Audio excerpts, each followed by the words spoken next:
The Alternative Dig Talk. Real issues, real talk. At first, we hit your gadgets with our state-of-the-art digitalized mobile studio with the debate on the road behind the wheels. Later, we launched our magnificent studios located on Plot 1A, Sawagude Close, Lukulinanganda, Machindye, Kampala, where we bring to you our must-watch shows. Like The Mighty Drive, Monday to Friday, 8 a.m. Hotline, Mondays, 7 p.m. As for legal matters, Twins at Bar, Tuesdays, 11 a.m. Wednesdays, 6 p.m. is Afro-Caribbean Link, where we connect Africa with the Caribbean. Voltage on Thursdays, 7 p.m., featuring a youthful panel. Interface with Dr. Kiza Besije every Friday, 12 p.m. with his call to action against injustices. Snap Talk, Saturdays, 6 p.m. with the trio.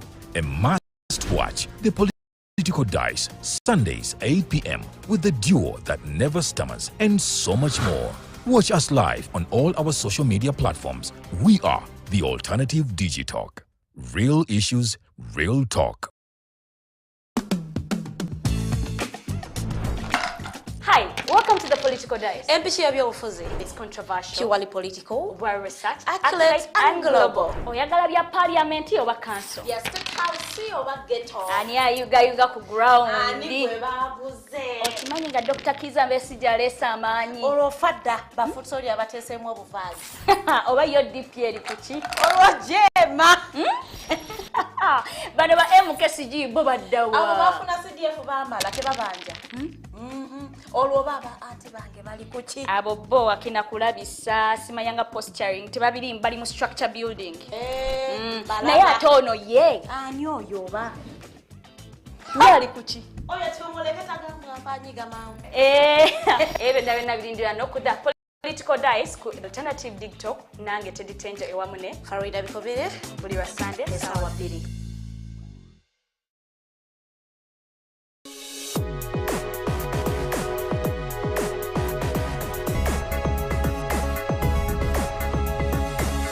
The Alternative Dig Talk. Real issues, real talk.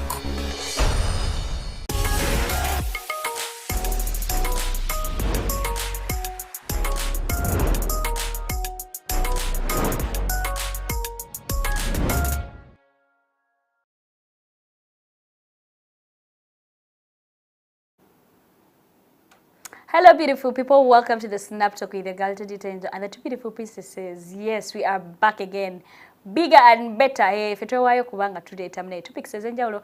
Today we are here again to talk about relationships, because oftentimes you find that people our age abavubuka basinga at least buli omu ali mu relationship oba ali abaddeko mu relationship. So munayo kuyiga kuno kuyina engeri gye tukuyamba. Nze sometimes I come here and we discuss issues and I begin to relate in my relationship. I'm like, so no Farida oba Lilian kiyaga bakale mu comment. It's happening in my relationship. How do I handle this? So munayo fetwewayo tugamba tujja kujangano tuyigire wamu. Welcome to Snap Talk. Let me take this opportunity to welcome the princesses and then we dive into the topical discussion. Introducing Amasokao. Princess of Munyoro uza kwatana kwa lero. Mbalamusizaako era njagala okubanga mbeebaza kubanga mutwekuumirako buli lunaku from Monday to Sunday era ng'okubanga mulaba shows zaffe ezibeerayo every time every day mwebale nnyo era Mukama akibabalire. Olunaku lwa leero omulamu oguli mu ddiiro kyemmanyi gutukwatako abasinga obungi era nja kuba mbakubiriza nnyo tukozese comment section buli omu ateekemu endowooza ye golowooza otya singa oba olwozinza omulimu ng'olina girlfriend you're in marriage now you are not working, now it is your girl footing the bills. We olowooza kyandibadde kitya? Is it okay for the woman to get out? How do you handle that situation? Okay. Thank you so much, Princess of Bunyoro. Princess of Buganda uza kwatana olunaku lwa leero. It's a beautiful evening, kind of cloudy in some parts of Kampala, but simanyi wa wotulabira. It's a wonderful day and it's a Saturday. I welcome you on the Snap Talk today. Nze omumbejja Luwedde Lilian nga mawufu bwe bumu ndoza weekend wetwafiirwa mukulu tamale mirundi kitalo nnyo kitalo ddala nedda abantu mwenna abaviiriddwako abammwe Mukama Katonda nsaba abagumye era Omukatonda agiramuze ekisa. Amina. Mukama Katonda agiramuze ekisa ate era ne family zaabwe munnaye abagumye, because you know that moment is usually not really easy to handle. I don't know if my producer has this particular story I want to share, but someone shared with us, and we want to talk about that particular thing Chia sharing. Yatusindikide nagamba yabadabuza anyway. How do you guys cope? If my producer has the story, you can put it so that I read as the people are following. Yes, Farida Wagambe, kindly use the comment section.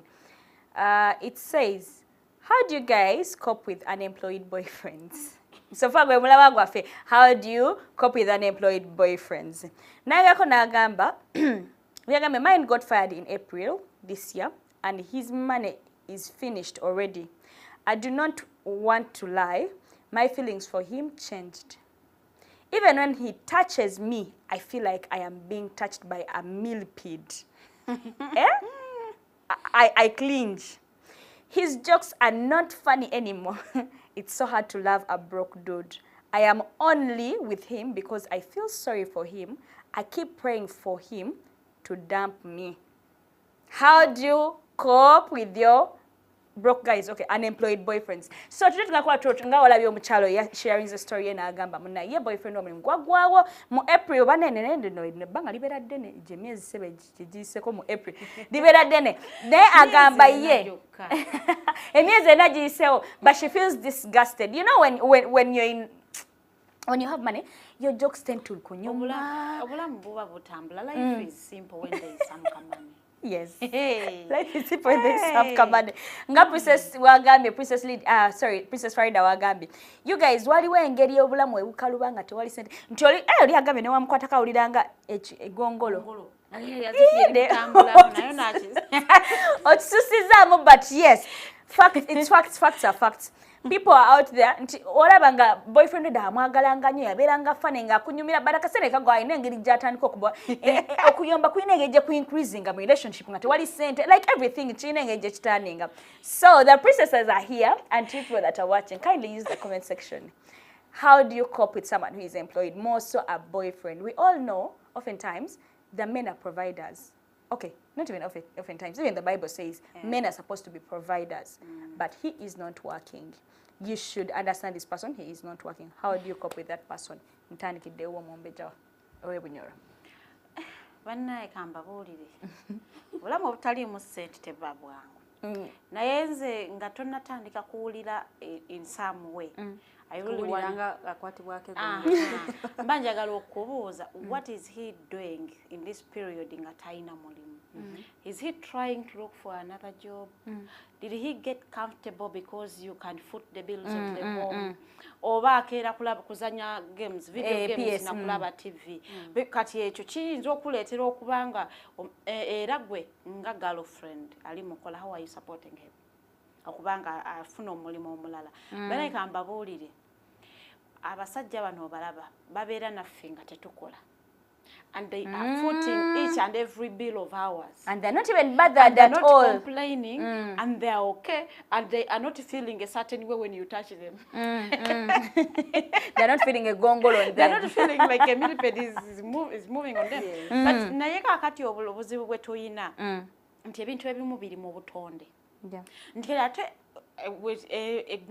embeera bwegenze ekyuka, nti ebintu ebimu bitandise okukyuka, nti omusajja bw'abeera n'omukyala we waka asuubira ojja kumuyambako here and there. Kakati ate mu butonde omukyala alina kulabirirwa.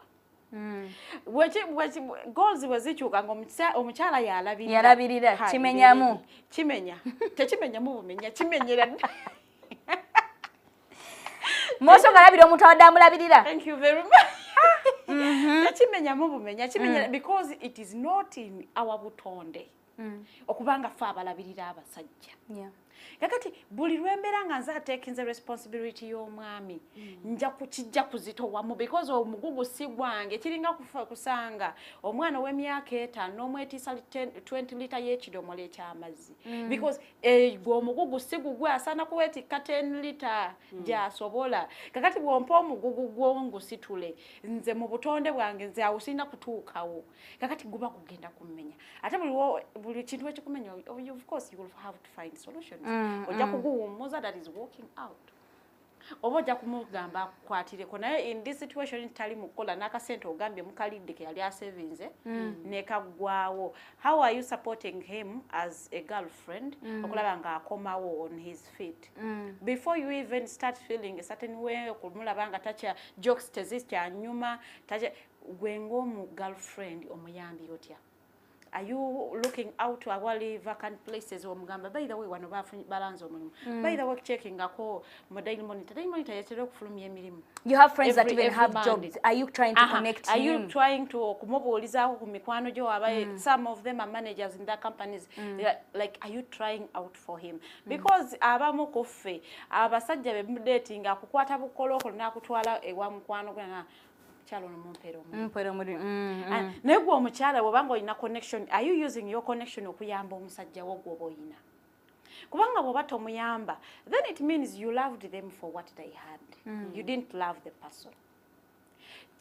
I can understand embeera etalimu ssente naye ate bwotyo tewamusanga nga talina wamusanga akola, that means you fell in love with his harmony kyeyali aleeta, not him.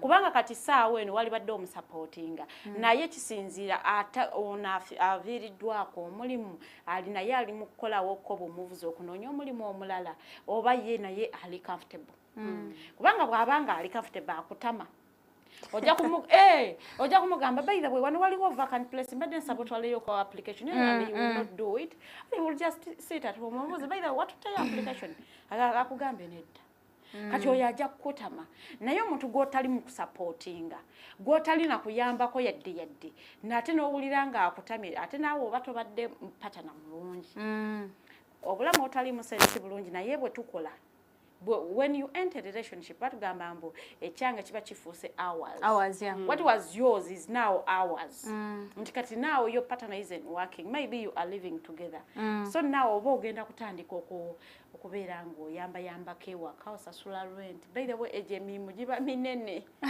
that responsibility naye ng'ekyansa mwesasula nga temunatandika beera na partner naye otandika obeera naye ne gugejja omulimu gugejjera ddala kankubuulire teriyo kintu kyonna kimenya. When you have a man in the picture you wouldn't want as a woman to be paying your own rent. When you have a man in the picture, what is he doing? When you have a man in the picture nze akasente kange will just come in to help. Bwe manga tuli mu kusasula rent wa mitwalo 8 and you are raising enkaaga, you come in to top up with Maika 200. So not me coming and taking the whole thing of mitwalo 8. So the question will always be, now what is this man mazima kunyamba nyamba mochi mbulamu wange kakati nga ndi taking nzasasula bitu ze wakamazi masanyalaze mmere rent everything kiba kimenya mukubanga gwo mugugu ba munene kusaidi yomwala ngolina omusajja n'omusajja oyo bwabadde nga ebintu ebyabikola obadde nga omuyambako bwaba abadde nga tomuyambako manyi embeera ezimu mukama azireeta otugezesa sometimes n'okulaga omuntu gw'olina nti omuntu gwe yalonda si ye mutuufu yes ayinza nga yamuleetera embeera eyo okubanga aluzinga omulimu gwe such that he can identify that this person ayina si ye mutuufu singa abeera bw'atyo singa kale yali amufumbiddwa nga amuyinamu abaana nawo naluzinga omulimu. So what next? Agenda kuwulira nga gongolo for how long? Okay, gongolo ojja kuliwulira but for how long? Singa afuna accident nafuna obulemu permanent ngata. Can you even take care of them? Can you even take care of them? Kuba kati sawe tebalinaako buzibu bwonna naye you are already disgusted by that time. Kati singa afuna accident, God forbid, nafuna obulemu ngata kyasobola ku taking care of themselves, but you are in marriage. You married them. So that means mwasigning for better for worse, you are not going to get out again. Will you do it? So sometimes zinembeera ezijjawo mukama azireeta for you to identify nti omuntu ono gwembadde nga nno nsibirako olukoba si ye mutuufu. So you know sometimes mukama ayinza okanga yayagadde okutaasa omwana w'obulenzi oyo agenda anoonya omuntu omulala naye ate n'abasajja you don't get comfortable when you lose a job because your woman can afford the bills. At least gezaako nga guli ogwa office gw'onoonya genda akalositula omugugu aleeteyo ebitaano omugogo gwesitulikika ayo leteye ebitano Olete kamba bulire omusajja atali providing waka. There is a way. You see, they're already in a situation that is reducing their masculinity because they are not providing net dobozi lyabwe tebasobola likangula nnyo. Because ajja kungamba naye gwe otulisiza omukyere week namba. Kama wange genda ogule ettooke. Ngateze ettooke tozi. Ngateze ettooke tozi. Already their masculinity is being reduced. Naye ate mweyembeera, are they working towards looking for something ekinaaba kimuyambako okusurviving? Are they trying to look for something ekimuleetera akasente every day? Kale yadde ka 15 omanyi 15 bw'ozifuna at least yadde toleese kingi but you have brought something. Bajja kubabuuliza bwerere, what are you bringing on the table? What are you bringing on the table? Ate munyiige. So bannaye bwe tuluuzinga emirimu nze manyi I know ekintu ekikyasinza okukaluba mu Uganda nikwe kunoonya omulimu. Bakutumamu embaale ku bigere. Notambulawo tebakutumye kunoonya mulimu mu Uganda. Mu Uganda naddala omulimu oguli stable. Unemployed for like 5 years in Uganda ngate bulinaku okeera okunoonya omulimu naye nga togufuna. So ebiseera ebisinga ebituleetera okusigala mu mbeera ey'obutabeera na mirimu emirimu egimu egiba gizze nze ogwo sigukola. Kunyoma You mirimu. already unemployed, you already in a situation. So kakati olw'ensonga nti oli mu mbeera eyo kale genda okole obwawaita. Ebyo nze sikola mulimu gwa kiro but gwe guliwo, you already in a situation, you need it. Kubanga teriyo muntu agenda feeling comfortable kubeera ng'omukyala ya providing amaka even in a relationship.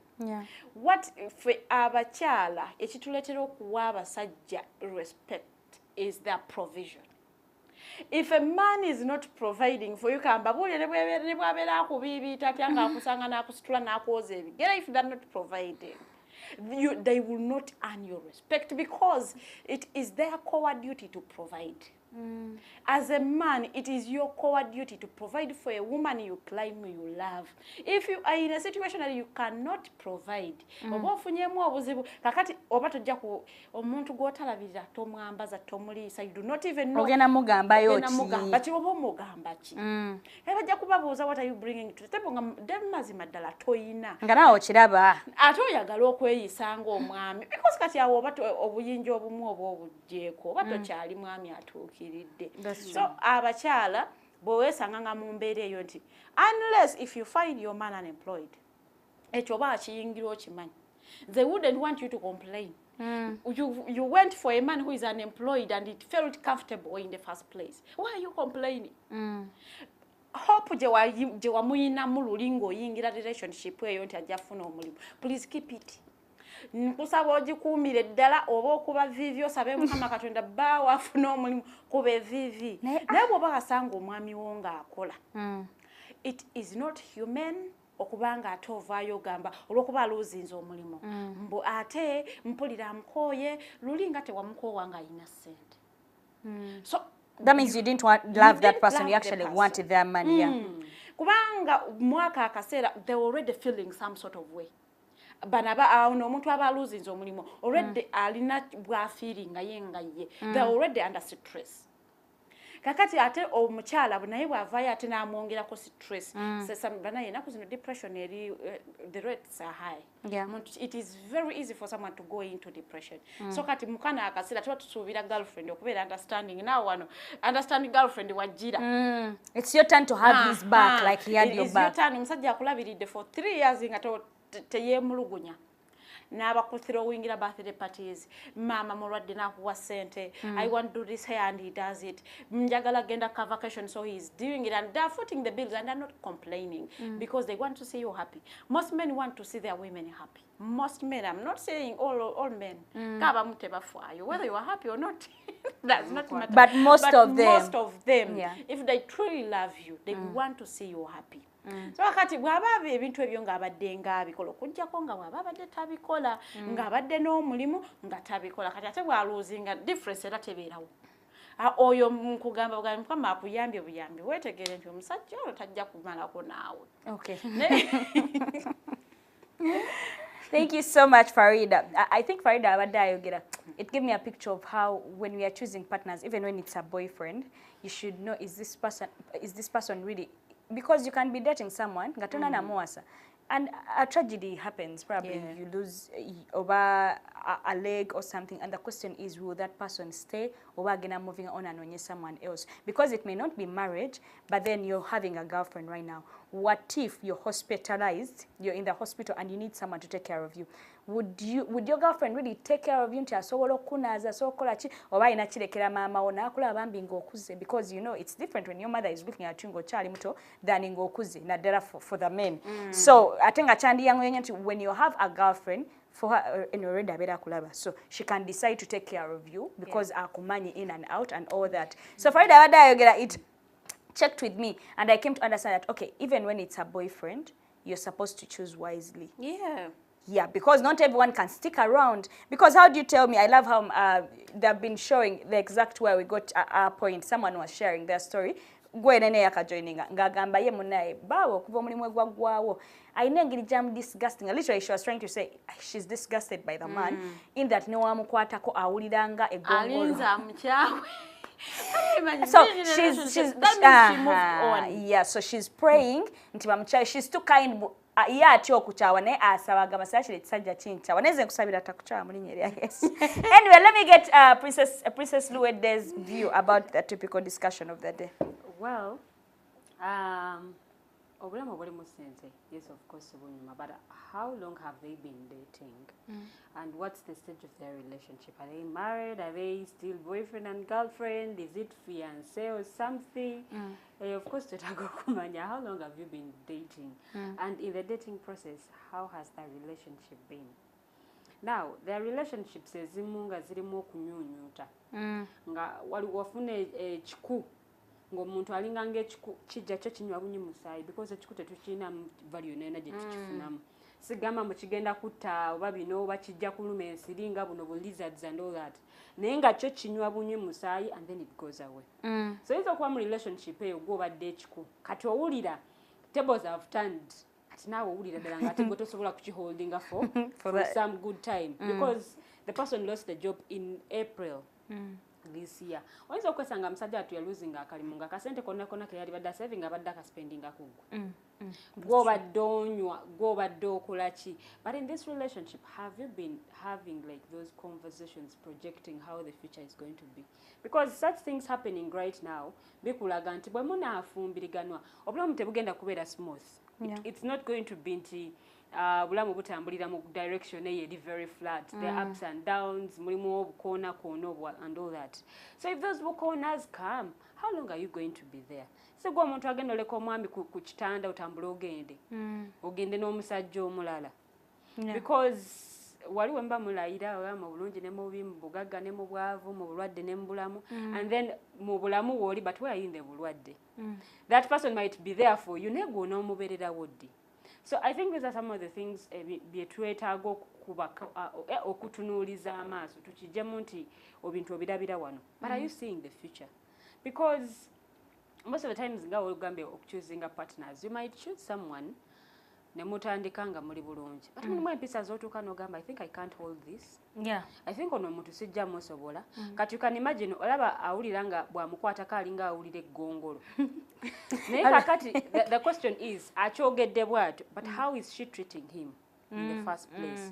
Because to some partners bw'oluzinga omulimu eyo y'enkomerero y'ensi. There is nothing for you. Abatakulaba mu future abalowooza ensi yeekomyawo. But weebuuze amuyisa tewatuukidde ogamba okunkwatako kwe kulinga ng'eggongolo.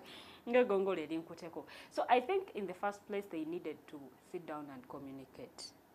Talk things out. Like bagende deep. Yes, omulimu guweddewo. Naye kati tuzzaako ki? Nti nze ng'omuwala nyimiridde bwenti ne bwenti, nyingiza bwenti ne bwenti. Zino sente eziyingire zisobola otumala. Then oba n'omwami naye n'agamba no, I'm also looking around or something like that. But the question is, were they able to talk? Okwogerezeganya okumanya nti okay, omulimu guweddewo naye tugenda tambula bweti ne bweti as he keeps on trying. Are you advising him to look for somewhere else? Yeah, by the way, nsonga ki emuleetedde okuluzinga his job? Ensonga esobola okugonjoolwa oba tesobola. Yinza okwesanga ekyamugobeza oba bamuwayiriza. Asobola okwewolereza nawe kena providing oba evidence or something. Gwenga gwe omuntu, what do you bring on the table? So what are you bringing on his table at this particular moment? So I think some people baba tukane babera insensitive. Because now as a partner, because a partner you feel the vacuum. Wabanga waliwo ekibulawo then now ino bwako kyokola ki kyokolawo. But at times twefuula ffe abagalo to understanding, but then we fail to understand the other person. Because losing a job, I mean, kiyinzika okuba nga nawe kennyini nnyini oyinza okuba obadde tokola. Oyinza okuba oyomberawo ng'obadde naawe tokola. So oyinza obutategeera bulumi bw'ayitamu because kituuka kati awo obuvunaanyizibwa ye ng'omwami bwina kuba ku ye. Naye bw'oba nga tasobola kulabirira the partner, what tasobola taking care of the family, then awani abagenda okukiyingiramu. That's why batu advising, yes, omwami akola, but you also need to be working. Nti wamenyekeramu bw'ati, at least oli ready okuyimirira okuziba ekituli ekyo. Naye bw'oba nga naawe obadde tokola, kati oyombesa omwami wo takola, kati mpulira ddala ng'obulamu bulinga obutabuse. So what kind of person are you? Era tukuteeke mu ttulu bakiggwe ng'omuntu. Were you able to at least talk to this person okuwuliriza their side of the story? Ye nteekateeka kijayina newankubadde omulimu guweddewo. Kikyalowooleza relationship eno egenda kutambula etya? Bwebanga mbadde mutandika oba mwakatandika marriage, mugenda tambula mutya? Nti twetaaga rent, twetaaga okulya, and all those things. Were you able to sit down and talk about those things? Oba just oli kutulaga your side of the story. So I think some people twetaaga okufunamu ak'obuntu at a certain point. Because ayinza okwesanga nga noyo partner complaininga naye nga tamufuniranga yadde ka opportunity nti kale gezaako waneeno oba kale waneeno beetaaga baweyita at least omugambe yagaane bugaanyi ogambe nti namulagirira n'agaana naye naye kennyini nnyini tomulagangako yadde akantu nakamuntu at least tryingako wano but then you just what? You're just complaining. So I think ak'obuntu keetaaga otuddamu. Because this is the time when your partner needs you. At least omukwateko ku mukono asobole okuba nga akola kinga naye ayimuka addamu okutereeza obulamu bwe. Naye bw'obanga naye tosobodde then omuntu aba ayina muntu kikaaki. Are you a partner?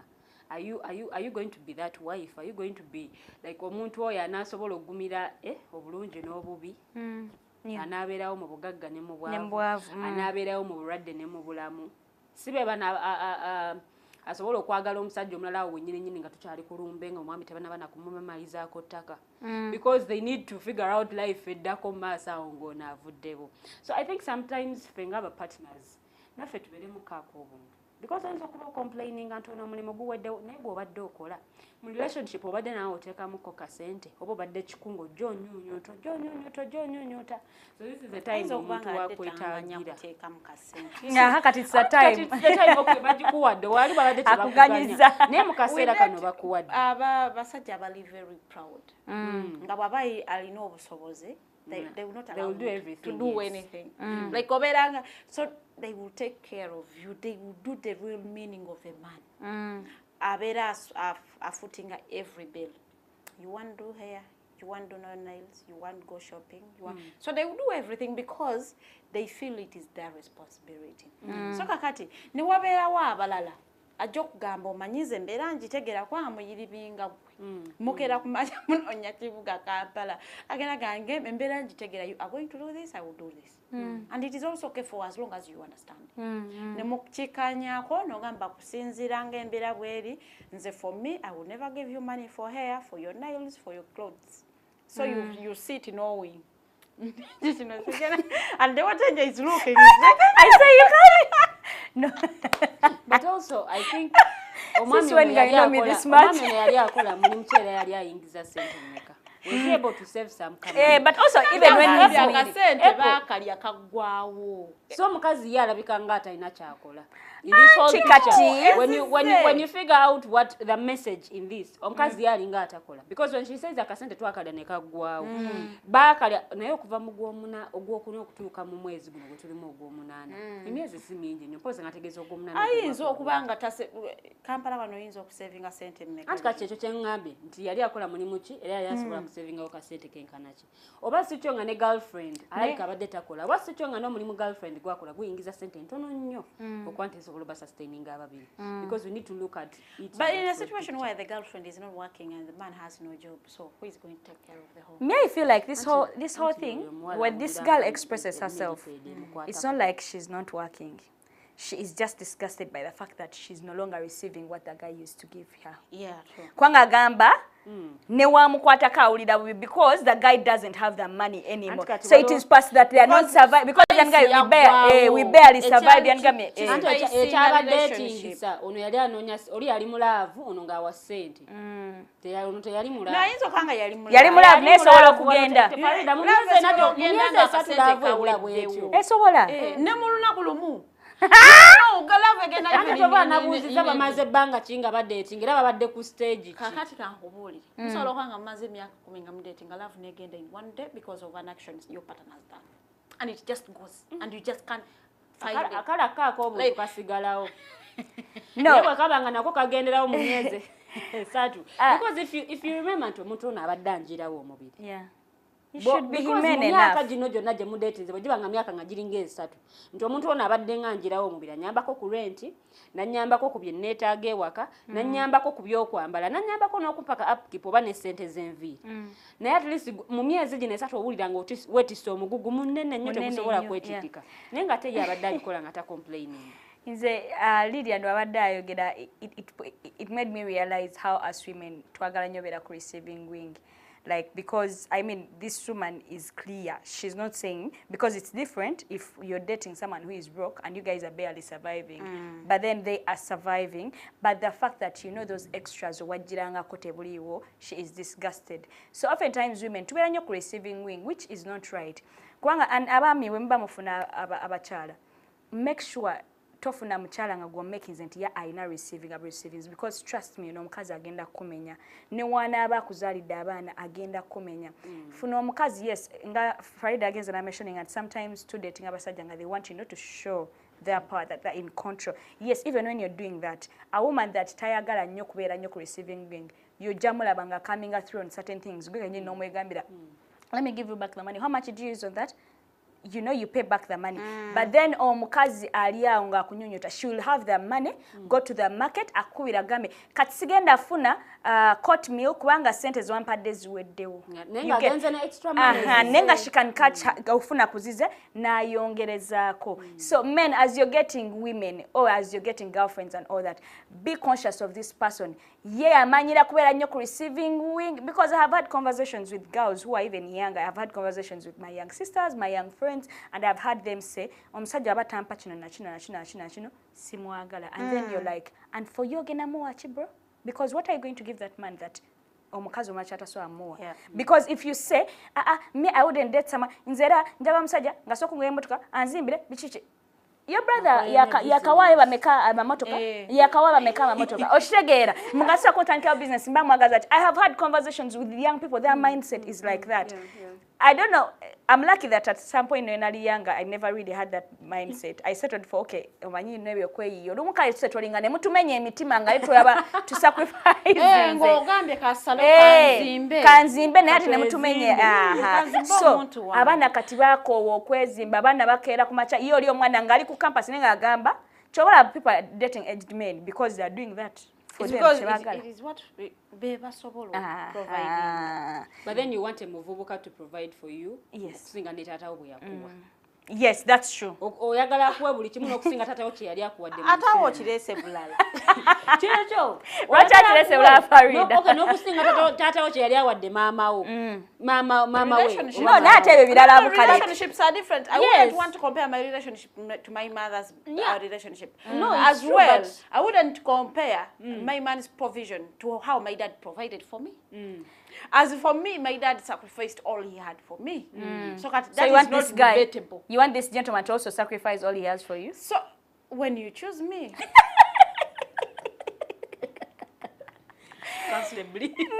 when you choose me, okay, so he has chosen you, When a man chooses you as their woman, they are willing to do everything for you. When you as a woman, relationship you know what they can give and what they can't. So I wouldn't mind a girl who says, I am going for this one because I can't go for this one. That is their choice. You are going for a 59-year-old man because that is what you want. Because he's giving you this and this and this and this. Then you yearn to get. So that is your decision. as a woman. But let me tell you, ate bwafa of old age. Fenali ekubo.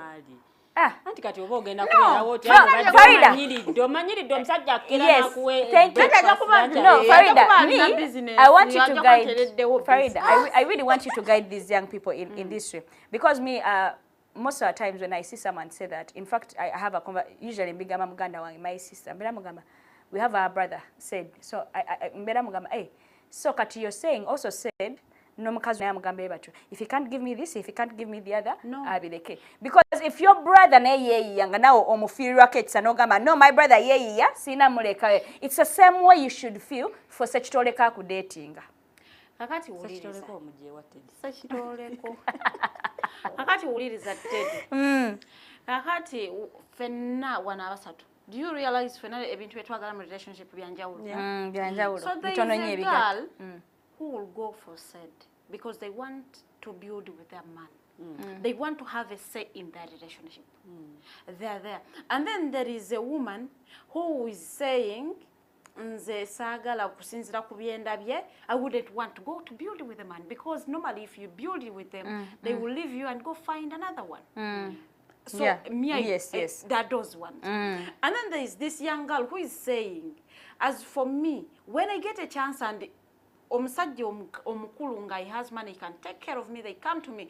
By the way, the way we say mbo relationship y'abakulu mbo it is not love. You see those people grow to love each other. Grow to love each other. Like I told you, what makes us fall for men is that providing hand. If a man is not providing for you, chances are high you are going to drop him.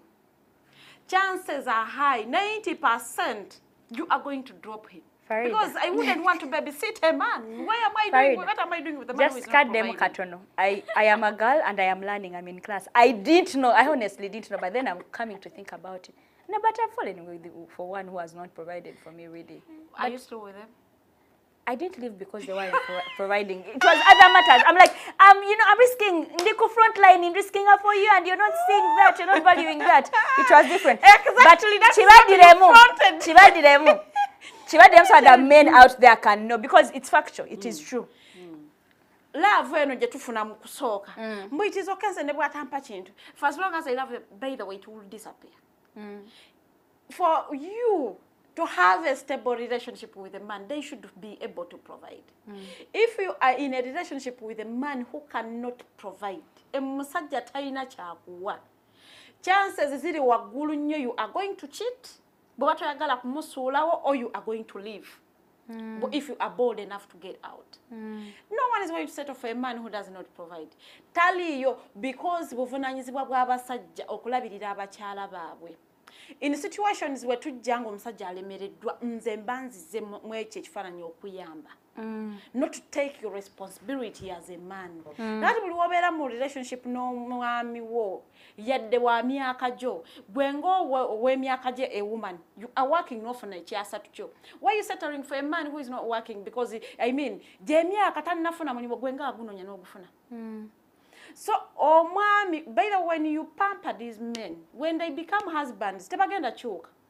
How you pamper your boyfriend, nengeri gy'omuyisaamu nga mukyadeetinga, ne bw'omumaringa, that is how they are going to behave because wali comfortable nakyo in the dating process.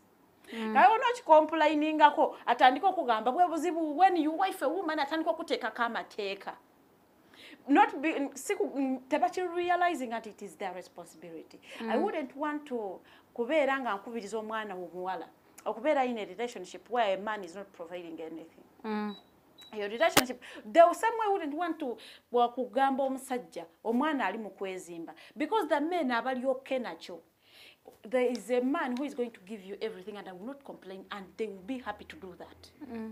Waliyo abasajja ajja okwagala okulabirira mukyala we from the very little thing ng'enjala ez'esatu paka ku nviiri ez'emitwalo 2 paka ku nkuwa ssente ogenda shopping engoye ez'emiliyoni 2 and they will be okay with it. Era nga lugula nga tozimusabye agenda kugamba nga tewansabye ssente wazuguza ssente meka nazikuddiza. They're those men. When you find such a man, go with them. When you find omusajja bwatyo those are the ideal men I want every woman to have. Kakati ne waberawo bano batwezimbe. Bwoba olina twezimbewo nga you actually decided to settle for a twezimbe man.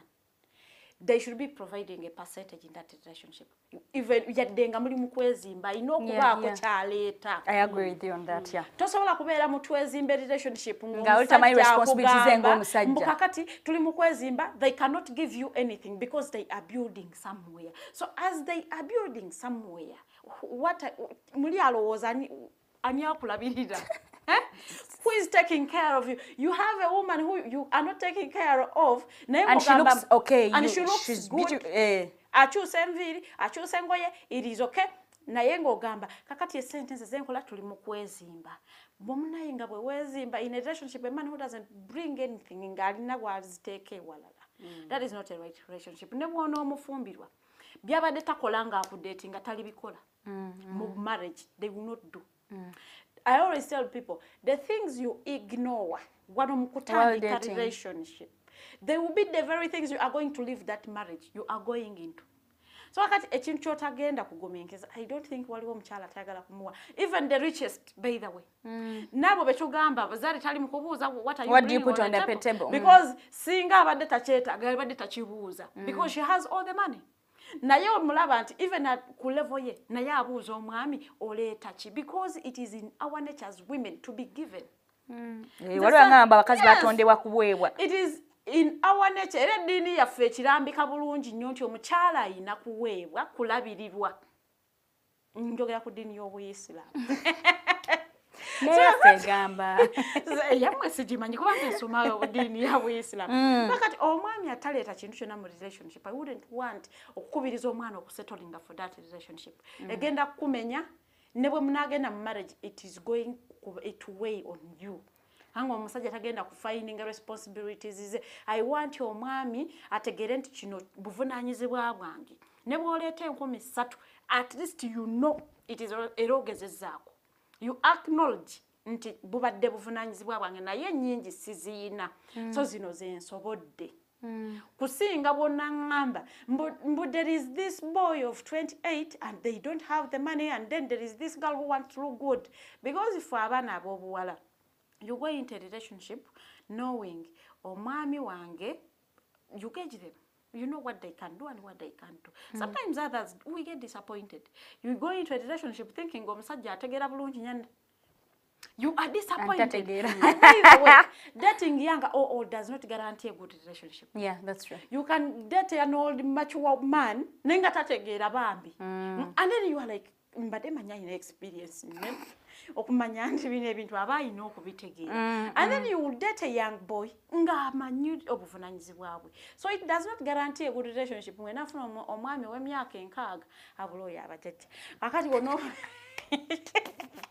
wanafuna mbwe omwami bw'atyo bw'ajja kubanga amanyi okubanga bwe batambuza relationship. Abamu they will get disappointed.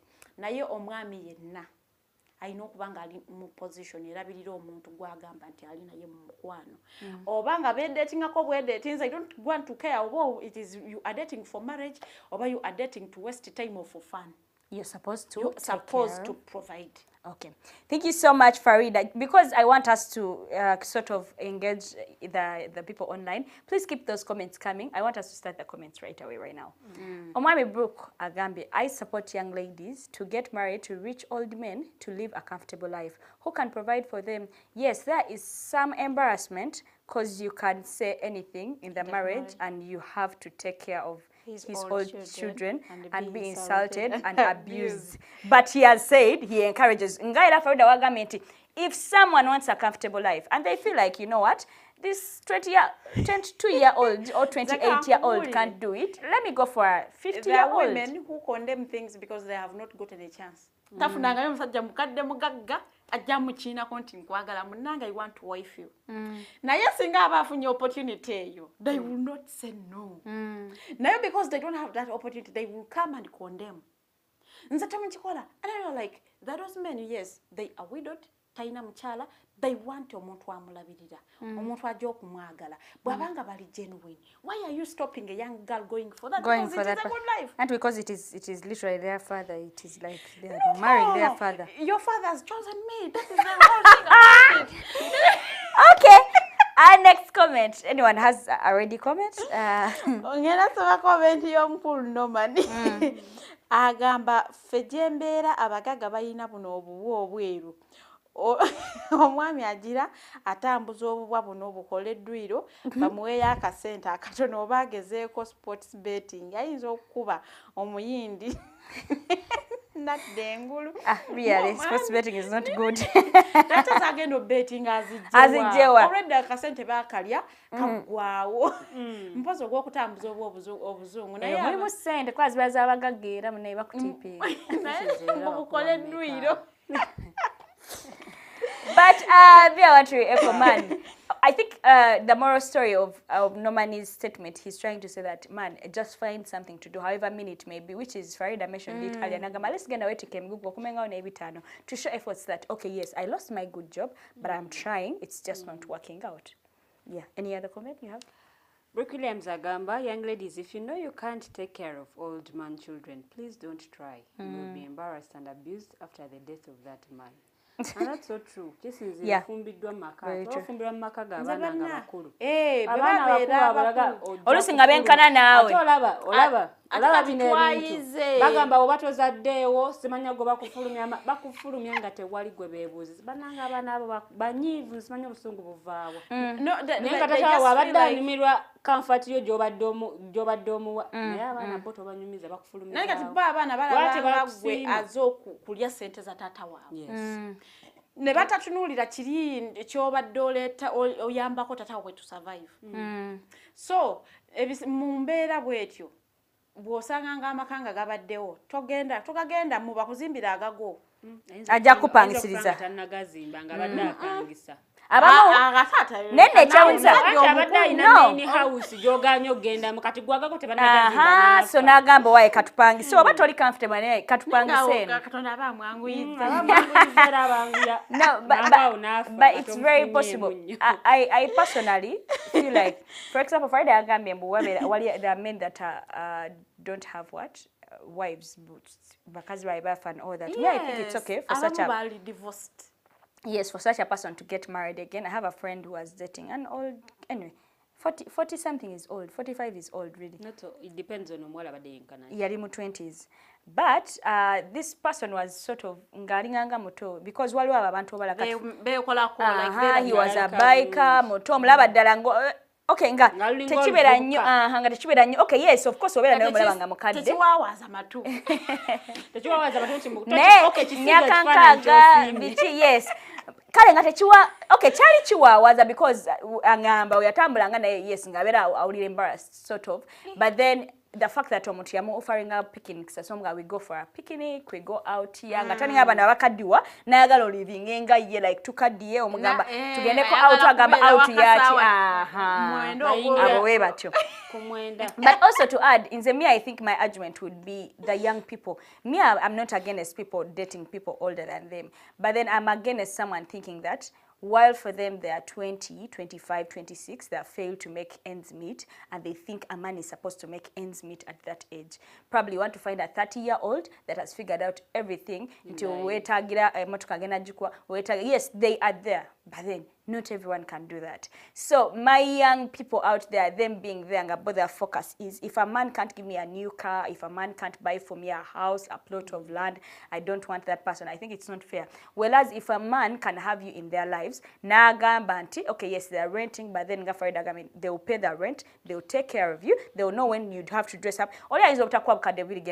Shopping and agamba ankwadde ekyekumi guno ogula ekitete ekipya. Those are efforts I think that young people should appreciate, because if everyone says njagala asola kungulya motoka, njagala, for example, let me give an example, njagala omusajja ngo wa Fabiola, njagala omusajja ngo Oshegera, I think living it's life kubulamu bwa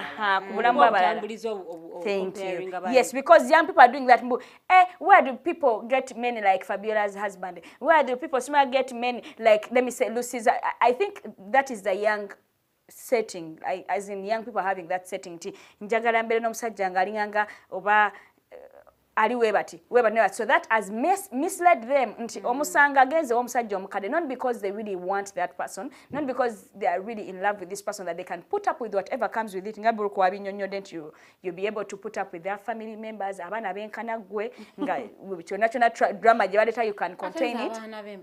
And if they be dramatic in a way, and you can contain all that, gwe oli mu love, than you going there because you feel like chewetaga chikuwa. When in olaba amabe baba baita wochikubira kati chanyiziza ngena chigama chimpeyo million chijja jimpa kwa chanyiziza, as in you're addressing someone you love as cha oba gwabache ani agambe gujje kosela ani agambe gujjana gataka abalala abano omusajja oyo mukulu namana afunayo omusayi mutwe benkana kati Teangel ate kati gwo mixinze ebintu era bisere bisinga ono omusajja omukulu abe kimutwala yabagenze kwagala okusetoringa mu marriage etalina kaluubirirwa nona anonyo obulamu obulungi intervise because it all starts with dating kitobwe kitandika nti nonyo obulamu obulungi gano tukanga omusajja akulemedde ko mwanavaayo agendo dating omusajja omukulu, not because aja kumwagala oba they even have a feeling of them marrying them.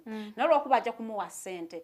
And there is this girl, agendo gamusinganzo omusajja nsaba ofumba, will go and marry them because it is the comfortable marriage. So that's the thing. Me, I'm comfortable with such a person that looks for marriage like that. Neba no bafuna nabali married. Ngachimanyi tagenda vayo mbufumbo jali bagenda mwagalira kwa bali nenga bamwa buli kimcha. So me, I'm against such people. Now abiri mu munana ayenda.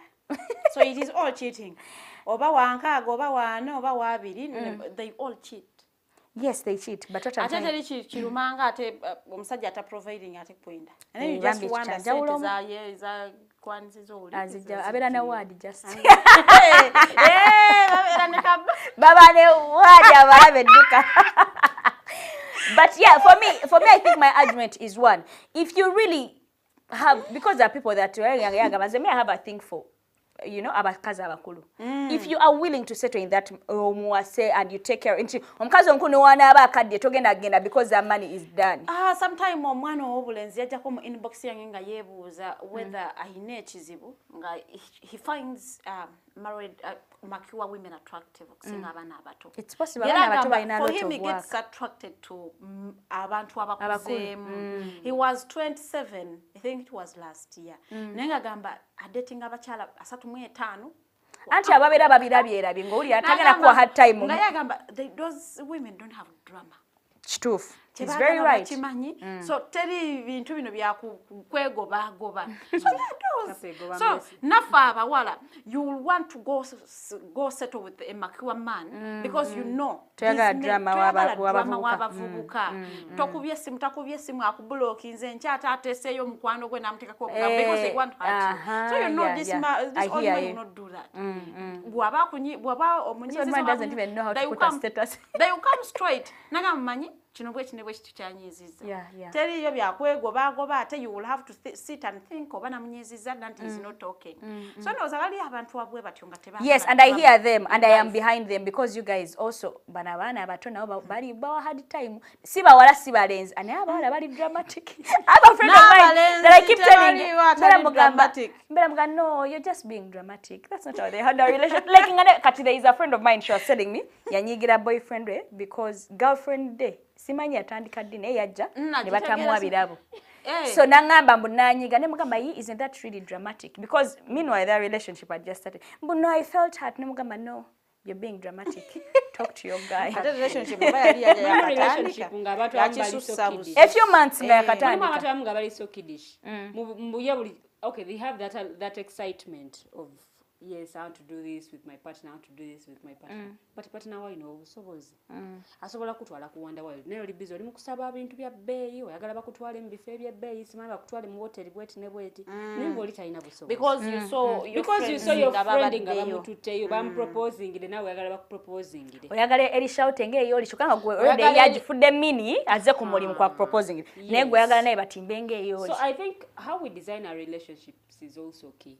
Why designing a relationship ngoji comparing ku y'omuntu omulala oyagala ekife woli kijje wuwo yes oli ali n'omwami w'omukulu amuwa buli kimu naye ate gwo wasiima wasatu oyagala kuwa buli kimu ng'owenkaga yes si kyeki mutemusobola kufaanagana oli yakola ali mu retirement oli mu kuyingira future oli mu kuyingira buyingizi future oyagala obeere ng'owa retirement bw'abeera so things abantu babyawule wowe oli ali kuwa retirement ali ku ssente za pension kwagira kwatoola kwamuwa muge oli muleka anyumirwe naye ono ali ku musalo gw'emitwalo ekinana ino okugabanya akaasatu ag'ennyumba asigaze kaatano ganaakucakazaako then nagana savingako awulizeko n'abeewaabwe ku kika sente ezo tezimala so I think tubeeremu okutegeera omanye partner wange akola mulimu ki ogeraageranya kale ayinza okubata kugambe muvaamu sente bweziti naye geraageranya kisiga ekifaananyi osooke weebuuze zino sente zivamu zisobola okundabirira okuva ku paka ku Z naye nsiigire ekifaananyi esente entuufu z'ofuna so I can know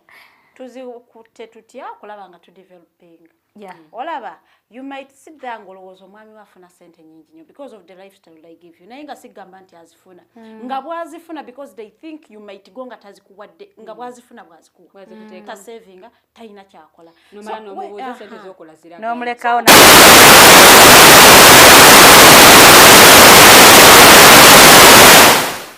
9 tusula mu nyumba ya mitwalo 5 tusigaza mitwalo 4 how do we do it kati nze ngamba omanyi tetwetaaga nyumba ya mitwalo 5 ndize ngamba tusule mu ya 35 tusobole okubanga tusavinga so nze ngamba nti okubeera open ku kasente koyinga ambako obutalwaizinga nnyo expectations zange sijja kusaba abiri because I know the sente ziyingira sijja kusaba bintu bingi nnyo kubanga mmanyi obusobozi bwe buli okusinga kate bwe nabeerawo n'ensuubiriza akola n'ekyo ekitongole ekyo tebasa kubanga tebamuwa kakati kyokka ng'oli ali kwataano kubanga bwe ziba nga zijjira mu guloosi zijja ziwera oba nga 7 ne bajjako NSSF ne peyi n'asigazaawo 5 oba 7 oba ku kibuga kuno ojjako ne transport anamutwalanga ku mulimu so due to time comment ya Nomani ngagamba nze ngamba let the lady resign from her job agwemu egongolo manya husband then a man can take care of the wife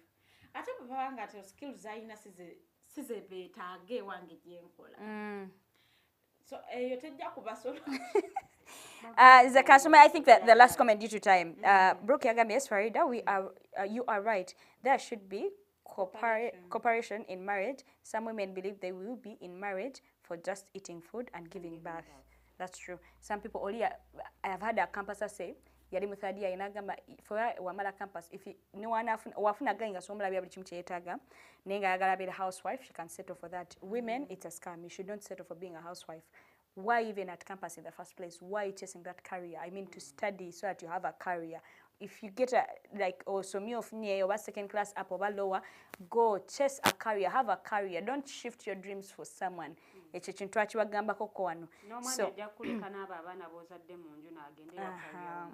akatalekeka in seconds. I think nza kengendo kunzikanako kagenderi fabana abawala tuyigokola enaffe tubemu n'akasente kaffe kinyuma nnyo naawe ng'olinako mu relationship ng'osobola okugamba nti omwami ono kamuviire naye kakati olina okulinda nti bakukyawe so ebintu by'okulinda bakukolamu akasente naawe osobola okuba ng'olina ssenga osobola okwogera n'osonga olugalo because ono omuwala ayinza okuba tayagala va mu relationship babadde bamulabirira kakati atya ndi mune badde bandabirira n'agenda banandaba batya mwengena naddamu n'azifuna because naawe okola olinamu ssente zagamba omukyalo ono okay bw'otandika okwogera owulirwa naye kati golina okulinda bakukyawe so tukolemu akasente kaffe katubeerewo akasente k'ekikyala kanyuma ng'otuuka ku mmeeza okutandika okuteesa nga naawe oteesa bulungi ng'omuntu abalibwamu amagezi oba ng'omuntu obuvunaanyizibwa baleme kukulengeza baleme kukulengeza. Farida in seconds. nja kusooka okubeebaza abatulabye olunaku lwaleero mpozi n'okubakubiriza nti naye teri mbeera ya lubeerera bw'abanga embeera eyezzeewo at least you understand ate osupporting kirungi nnyo okutegeera ekintu ekiba kizze n'onoonya ways of how to support naye supporting nga bw'aba tali ready kubanga taking a next step get out wamma bw'aba tewali future it is okay to get out and n'onoonya wali future wala. Okay, thank you so much, Farida. Thank you so much, Lilian. Thank you so much to everyone that has commented. We have learned a lot from you, and we believe you have learned a lot from us. I would say let's the person that sent in that thing, I hear you, I hear where you're coming from, but then your partner should make efforts. Should make efforts to show that, you know, okay, chatuka, but then ngezako to see us get out of this. Because atena we munna yo badde tokola nga chikusumbura kwamda toina mulimu. It is not fair. Even when he gets a job back, you should keep working so that tomumenya nnyo. Munna ichibera easy. Eno economy je tuli mukati ya kaluba muko. It is easy when you're sharing, you know, expenses. Not even necessarily like sharing, but wabasa sude rent, not taking care of masanya, utilities, everything, feeding and all that. Gono mugamba, no, you can do my hair. Enjala naze sasulide. Na yegulide olugoyo olupya. Kale nga nawe omwewuddemu ko katono. Yes, abakazi twatondebwa kuweebwa, but then we are very expensive. That you find that we are very expensive for the men in Uganda or even outside Uganda. So munaye, so that you live the luxurious life you need, wabeera nga yadde akola nga yadde akwa buli kimu. Make it a point also you work so that you're able to provide for yourself mu butono bw'abatatuukiriza. Mwadde balabe balungi nnyo okubeera twatandikidde paka wano wetukomye. Guys, catch you tomorrow on the Political Dice, 8 p.m. as in sawa 2 ez'ekiro. Bye-bye.